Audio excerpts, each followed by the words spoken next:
Hey everyone, this is part two of a three-part series covering the coins before and after the Spanish-American War. This part is covering Puerto Rico, and this time I will not be reading you a boring foreword from a book printed in 1898, but I felt last time that it was best to learn from researching and show you the struggle for freedom and the struggle for independence that Cuba fought for.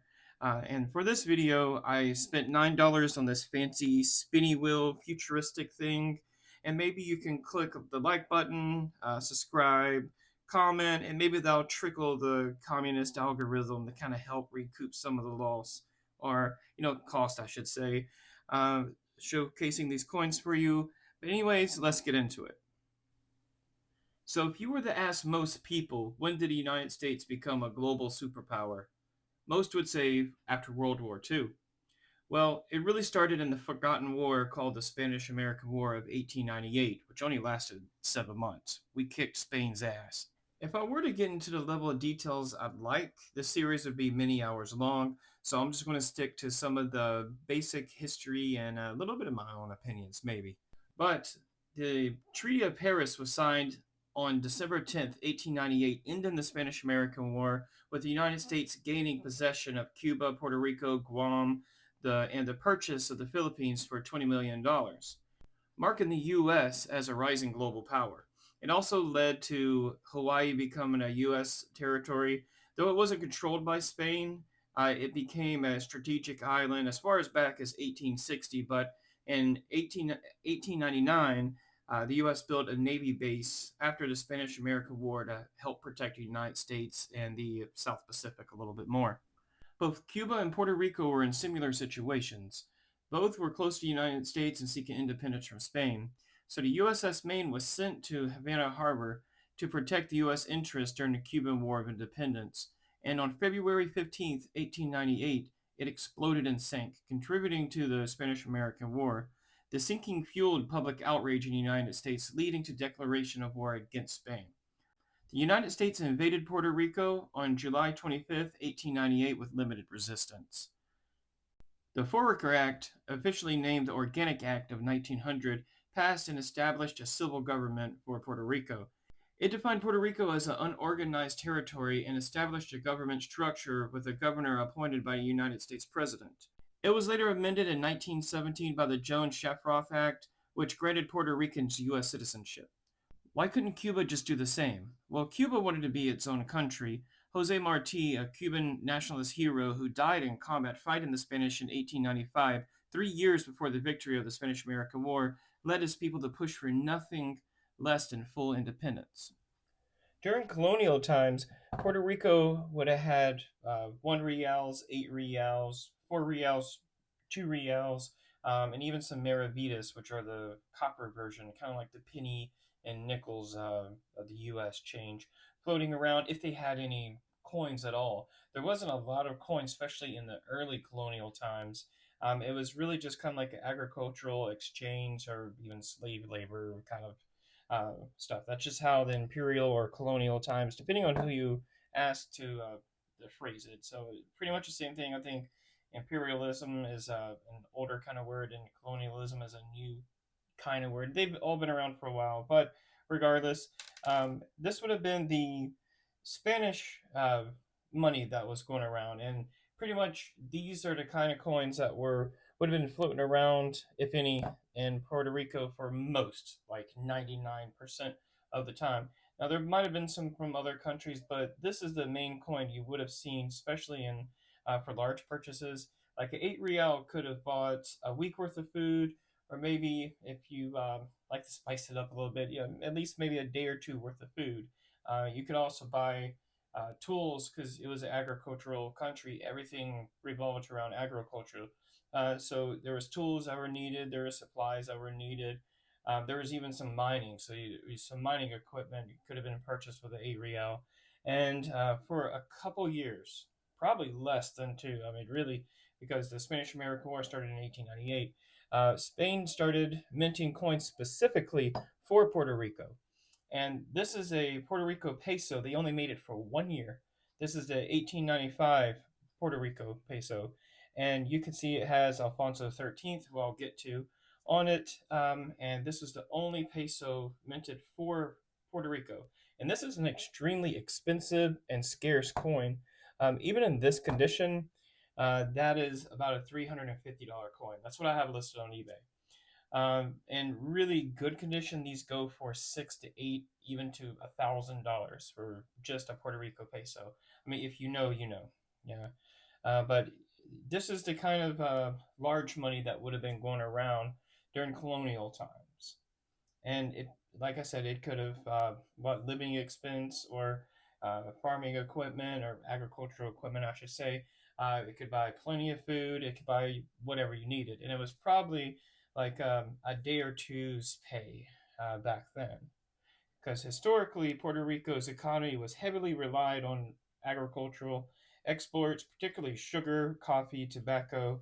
And since most of the people in Puerto Rico worked on farms and plantations or haciendas, uh, in the late 1860s to 1890s, some farmers were given tokens or given out tokens to his workers instead of money.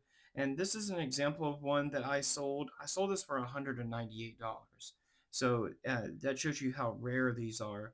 But they're actually just like a copper nickel kind of coin, and most people would just look right past it without knowing what it is. I actually found that one in the 25-cent bin. I just knew my research. That's why it's good to understand history. These tokens were called fichas or almuds. Almuds is an Arabic term for an old unit of volume used in Spain, Portugal, and other parts of the Americas, and it was originally derived from the Arabic word almud, meaning dry measure. Kind of in the same way that peso means weight of silver, almud is the weight of whatever dried good, maybe rice or beans or whatever it was. So historically, the United States had always been and continues to be a major trading partner with Puerto Rico, accounting for a significant portion of its exports, which were both historically good and bad for Puerto Rico. And if you want to know something a little more interesting, I would suggest looking up La Operación. I don't want to make this video kind of sad or traumatizing, but I like to look at both good and bad kind of history. It's a good way to just kind of keep your mind clear and understand everything without having outside influence kind of tainting it. I like to know all of history, is what I'm trying to say. But that documentary kind of exposed the true story of the U.S. backed experiments with Margaret Sanger and the eugenics linked birth control and sterilization procedures in Puerto Rico that resulted in making 1/3 of the Puerto Rican women sterile and not able to have children, which is very important in their culture. That's all I'm going to say. I know that it's kind of not the way kind of direction I wanted to go in this video, but I think someone would probably beat me up if I didn't talk about the bad side and only talked about the good side of the U.S. Invading and taking over Puerto Rico. So in the Spanish colonies, like most imperial colonies, they would elect a governor for each territory. Even with the original 13 U.S. British colonies, they did the same. They would carry out a governor for each colony, and that's still carried out today with U.S. states. So if you ever wondered why there's a governor of a state, that goes back to colonial times or imperial times, depending on who you ask. Um, and I'm going to give you a few seconds to guess who was the very first governor of Puerto Rico in 1509. The first governor of Puerto Rico in 1509 was Juan Ponce de Leon. You've probably heard of that name. And another question for you: who was the first native Puerto Rican-born Spanish governor of Puerto Rico? Juan Ponce de Leon II. Even though it was over 50 years in difference in time, Juan Ponce de Leon discovered Puerto Rico in 1506 and staked it Spanish land between 1508 and 1509, becoming the first governor in 1509. Ponce de Leon died in 1521 trying to conquer Florida. If you want to sound smart, whenever someone talks about who discovered at least North America, the United States today, state the fact that one Ponce de Leon discovered Florida. So he was the person who found North America, finding the United States, or at least what would become the United States, landed in St. Augustine, which you can visit today, and they still have the colonial Spanish towns. It's really cool. And since I'm here knocking Christopher Columbus, I want to make a video about how much of a failure and a klutz he was, but I'll save that for another video. Juan Ponce de Leon landed in Florida on April 2nd, 1513. He and his men came ashore the coast of eastern Florida, and Juan Ponce de Leon was wounded in combat by one of the natives in Florida, possibly poisoned by a dart that was dipped in the sap of the apple tree of death. Another fact to make you sound smart. Yes, Africans were in America before the white English pilgrims landed. The Spanish brought them there into what's modern day Florida in 1565, and even earlier in modern day South Carolina in 1526, but they rebelled against the Spanish when the Spanish tried to establish a new colony. You didn't learn that in school, did you? White man bad, Spanish men not bad? Makes you wonder. So here's some more facts about Juan Ponce de Leon before we move on. Juan Ponce de Leon died in Cuba, where he hated. So after he was attacked in Florida, he fled to Cuba, where he died. His daughter, Juana, lived in Puerto Rico and gave birth to Juan Ponce de Leon II. So Juan Ponce de Leon II was his grandson, who became the first native-born Puerto Rican Spanish governor in 1579. Juan Ponce de Leon II moved his grandfather's body from Cuba, where he hated, back to Puerto Rico, where he loved. So while we're still in colonial times, behind the scenes, there was turmoil in Spain, leading to kind of uprising in the territories, so in the colonies, I should say. But in 1868, the Queen Isabella II, she renounced.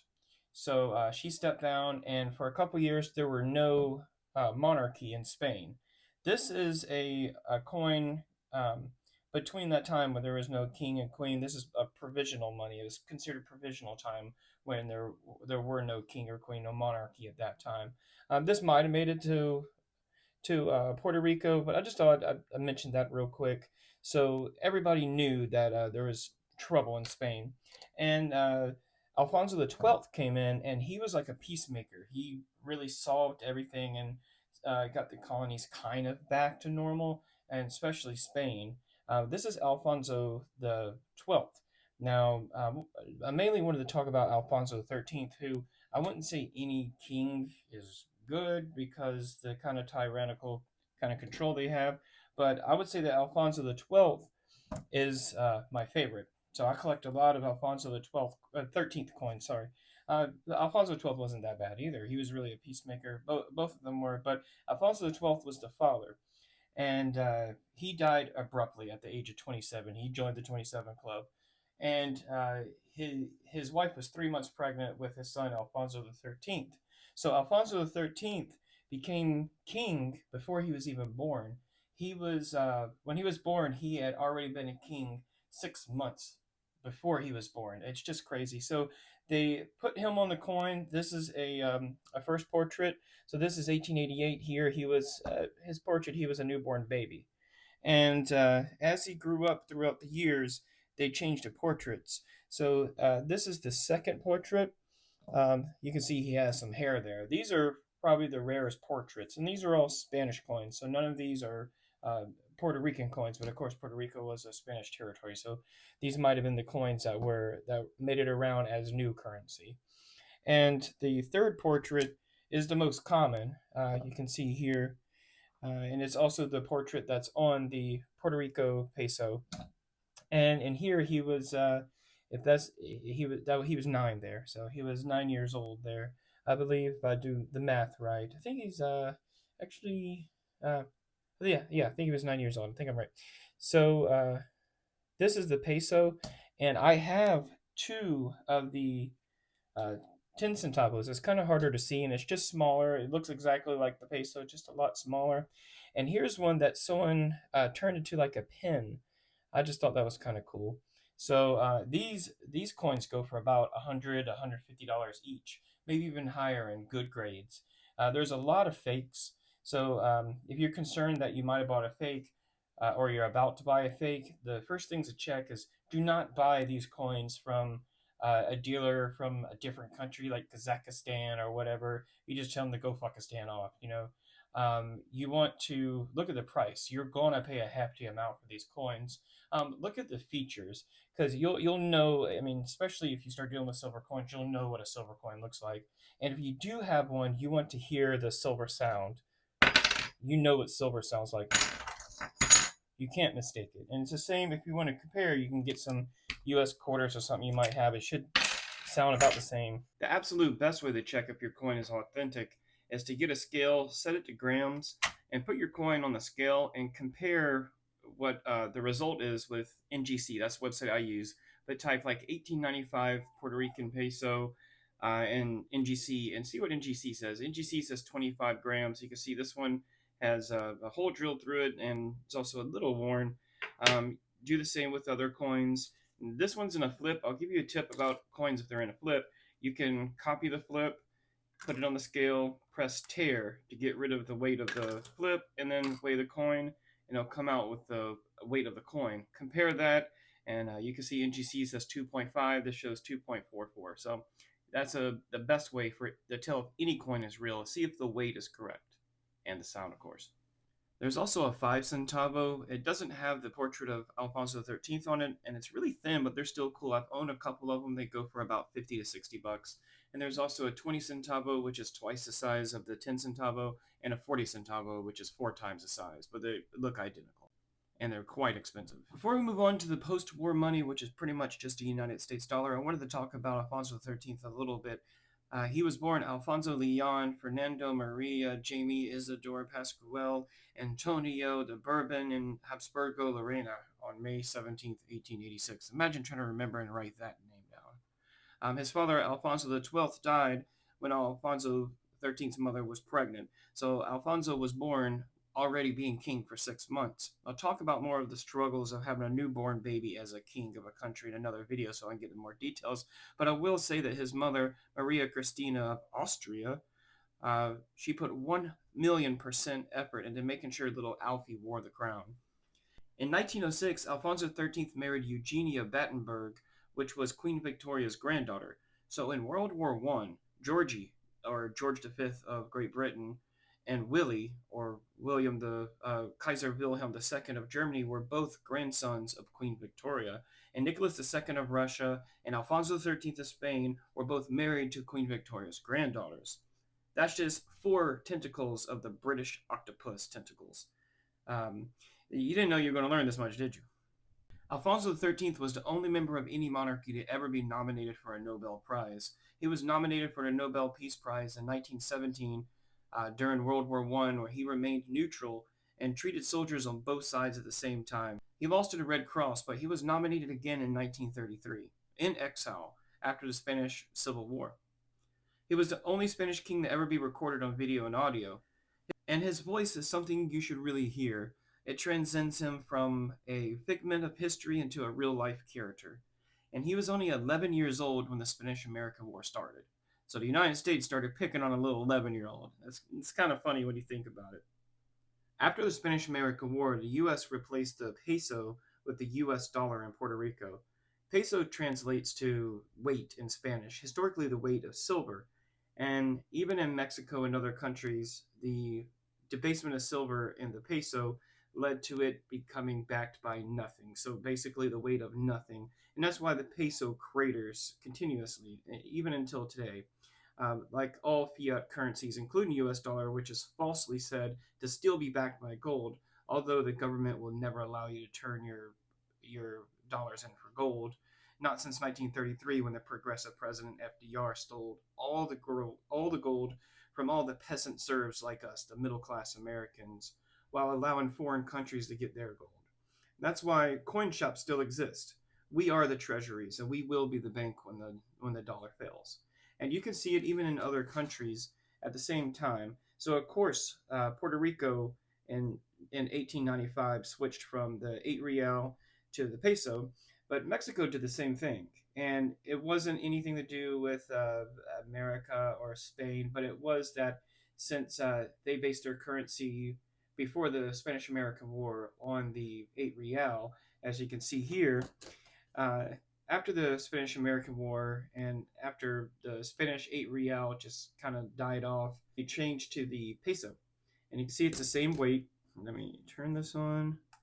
They just changed from the 8 real into the peso. So you can see, you can see there 28.3, and for the peso, 28.5. This one's a little thicker, and this one's a little more rubbed. But you can see that even other countries were affected by the Spanish American War. So Mexico, which had no part of it, still their currency changed from it.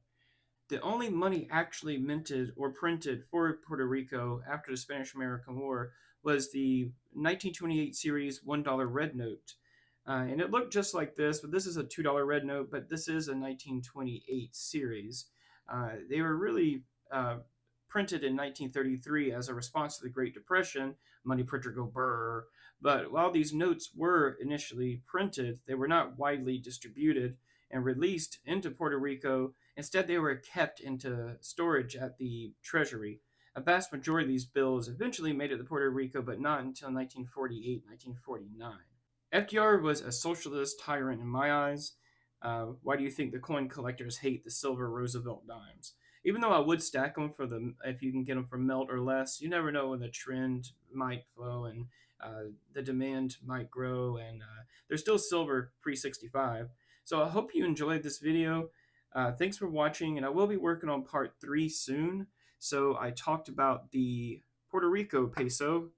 Next, the same coin. It looks exactly the same, but the Philippine version. So this is the Philippine peso. It's pretty much just a brother coin of the Puerto Rico peso. But that's what I'll be talking about in part 3. So please like, subscribe, comment. There's plenty to comment on this video. And if I did something wrong or if I was wrong, correct me, provide evidence. And that's how we learn together, not divided. So stay tuned for part 3. Thank you so much.